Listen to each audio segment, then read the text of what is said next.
line number 2. Surah An-Nisa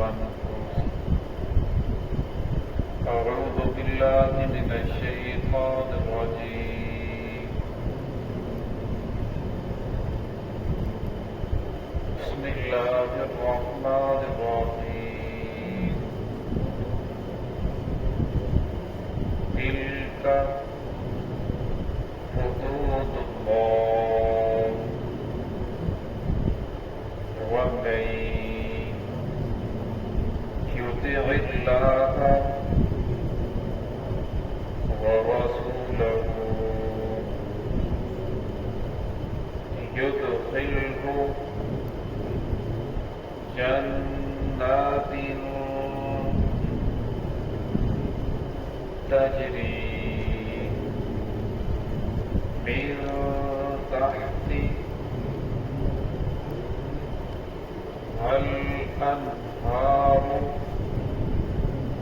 ومن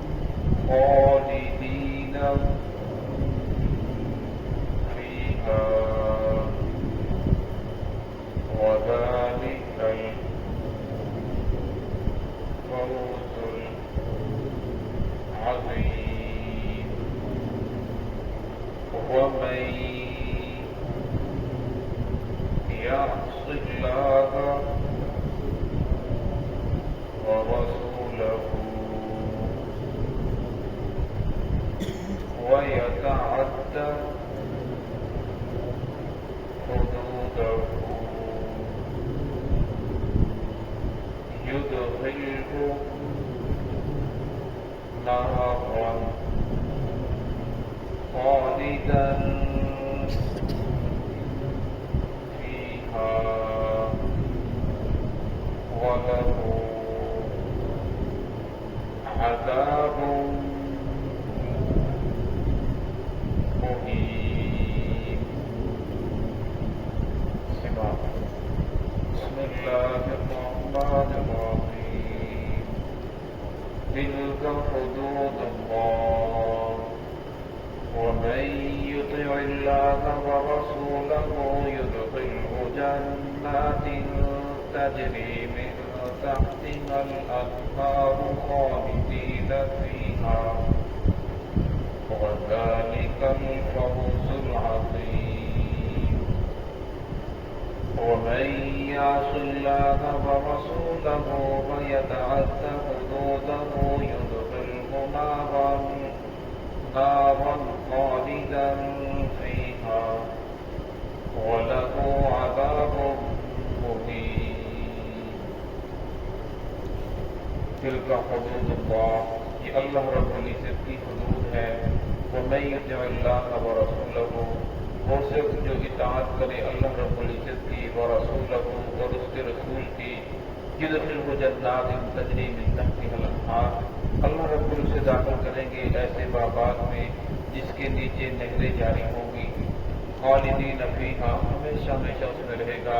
ذالک الفوز العظیم، یہ بہت بڑی کامیابی ہے. ومن یعص اللہ ورسولہ، وہ شخص جس نے نافرمانی کی اللہ کی اور اس کے رسول کی، ویتعدی حدودہ، اور حدود سے بھی تجاوز کر گیا، یدخلہ نارا، اسے داخل کیا جائے گا ایسی آگ میں، خالدا فیہا، جس میں اسے ہمیشہ ہمیشہ رہنا ہوگا. وَلَهُ عَذَابٌ مُّهِينٌ، اور اس کے لیے رسوا کرنے والا عذاب ہے.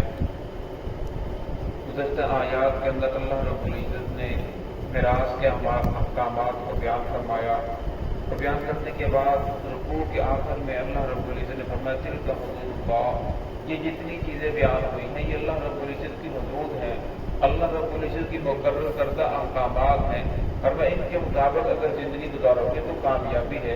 لیکن ہوتا کیا ہے، انسان بڑا عجیب ہے، دنیا سے جا رہا ہوتا ہے، اسے پتہ ہوتا ہے کہ اب میں دنیا سے جا رہا ہوں، یہ جائیداد یہ مال و دولت میرے ہاتھ سے چلی جا رہی ہے.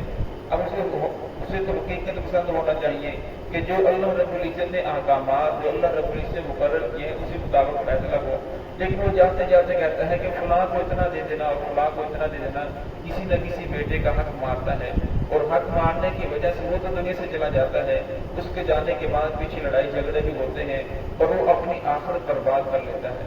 فرمایا لیکن جو انسان اپنی آخرت کو برباد نہ کرے، دنیا سے جاتے ہوئے یہی سمجھے کہ اللہ نے جو حصے مقرر کر دیے ہیں وہی حق ہے، جو میری خدمت کرنے والا ہے اس سے وہی حصہ ملے گا، جو نہ خدمت کرنے والا ہے اس سے بھی وہی حصہ ملے گا، کیونکہ جو احکامات اللہ نے مقرر کر دیے ہیں اسی کے اندر بہتری ہے۔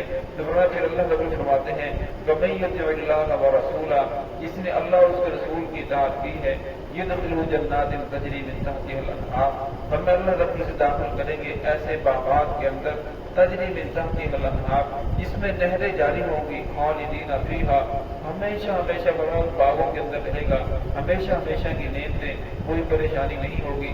ذالک الفوز العظیم، فرمایا حقیقی کامیابی یہی ہے، بڑی کامیابی یہی ہے کہ انسان دنیا کے اندر رہ کر اپنے آپ کو نافرمانی سے بچائے اور اللہ رب العزت کے احکام کے مطابق زندگی گزار کر چلا جائے، اور پھر اصل کامیابی یہی ہے، اصل انتخاب کامیاب یہ ہے وَمَن يَعْصِ اللَّهَ وَرَسُولَهُ، اصل میں وہ شخص جس نے نافرمانی کی اللہ رب العزت کی اور اس کے رسول کی، وَيَتَعَدَّى حُدُودَهُ، اور اس نے حدود کو بھی کراس کر دیا، حدود سے تجاوز کر گیا، يُدْخِلُهُ نَارًا خَالِدًا فِيهَا، پھر وہ ہمیشہ ہمیشہ جہنم کے اندر رہے گا۔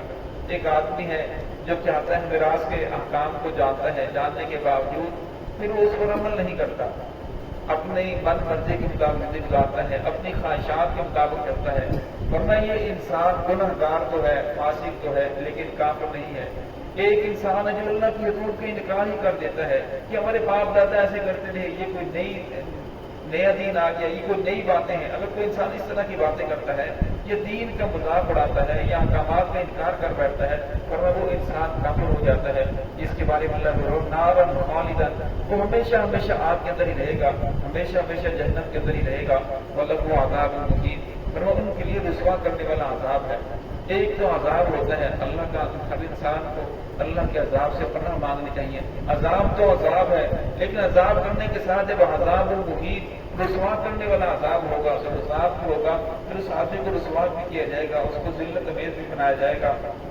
تو فرمایا انسان کو اس سے بچنا چاہیے۔ اس پورے رکوع کا خلاصہ یہ ہے کہ اللہ رب العزت نے جو احکامات مقرر کر دیے ہیں، دنیاوی جتنے بھی معاملات ہیں، فرمایا اس کو حل کرنے سے پہلے اللہ رب العزت کو سامنے رکھنا چاہیے، عظمت الہی کو سامنے رکھے، چاہے وہ حقوق اللہ ہو، چاہے وہ حقوق العباد ہو، چاہے وہ جائیداد کا مسئلہ ہو، چاہے وہ یتیموں کا مسئلہ آ جائے، بس بے قصوں کا مسئلہ آ جائے، فرمایا جس طرح کا بھی معاملہ آ جائے، جب انسان عظمت الہی کو سامنے رکھتا ہے پھر انسان گناہ سے بچ جاتا ہے، نافرمانی سے بچ سکتا ہے، کسی کا حق ماننے سے بچ سکتا ہے۔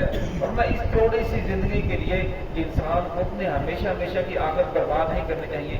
انسان کو سوچنا چاہیے تھوڑی سی زندگی ہے، جس طرح میرے باپ دادا دنیا سے چلے گئے، یہ انہیں کی جائیداد چھوڑی ہوئی میرے حصے کے اندر آئی ہے، جس طرح میں نے بھی دنیا سے چلے جانا ہے، ایسا نہ ہو اس تھوڑی سی زندگی کے لیے میری ہمیشہ ہمیشہ کی آخر برباد ہو جائے، پھر ہمیشہ ہمیشہ جہنم کے اندر رہنا پڑے، ہمیشہ ہمیشہ کی رسوائی میرے کھاتے کے اندر آ جائے۔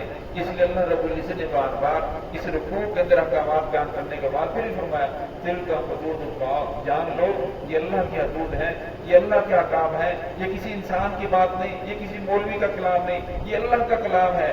اگر اس سے تجاوز کرو گے تو پھر ہمیشہ ہمیشہ کی رسوائی ہے، اگر اس کے مطابق زندگی گزارو گے پھر ہمیشہ ہمیشہ کی کامیابی ہے۔ ذالک الفوز العظیم، فرمایا حقیقی کامیابی یہی ہے۔ دعا ہے کہ اللہ رب العزت ہمیں رسول اللہ صلی اللہ علیہ وسلم کے طریقوں پر زندگی گزارنے کی توفیق عطا فرمائے۔